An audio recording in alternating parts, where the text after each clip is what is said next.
আমরা সিপিজিকে আহ্বান করব তারা যেন বাংলাদেশে এসে তারাই দেখে যায় যে বাংলাদেশে ফ্রিডম অফ প্রেসের অবস্থাটা কি।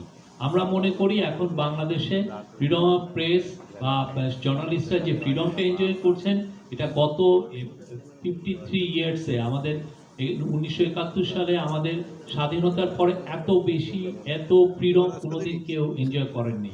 আমরা কেউ বলতে পারবে না যে আমরা কোনো পত্রিকাকে বলেছি যে আপনার এই রিপোর্টটা নামান।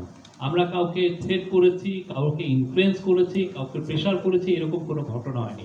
আর বাইরে যেটা হয়েছে যে দুই একটা আইসোলেটেড ইনসিডেন্টে সাংবাদিকরা কিছু কিছু ক্ষেত্রে অ্যাটাকের শিকার হয়েছে, সেটার বিষয়ে আমরা পুলিশকে দিয়ে তদন্ত করিয়েছি।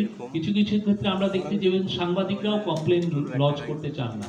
আমাদেরকে একটা সাংবাদিকের একটা প্রতিষ্ঠান আমাদেরকে কয়েকটা কেস বলেছিল, আমরা সাথে সাথে তাদেরকে জানিয়েছি, পুলিশকে জানিয়েছি যে এই কয়েকটা কেসের কথা বলেছে এবং আমরা পুলিশ বলেছে যে সেক্ষেত্রে যখন তারা সাংবাদিকদের সাথে কথা বলেছে অনেক ক্ষেত্রে সাংবাদিকরাই কমপ্লেন লঞ্চ করেননি।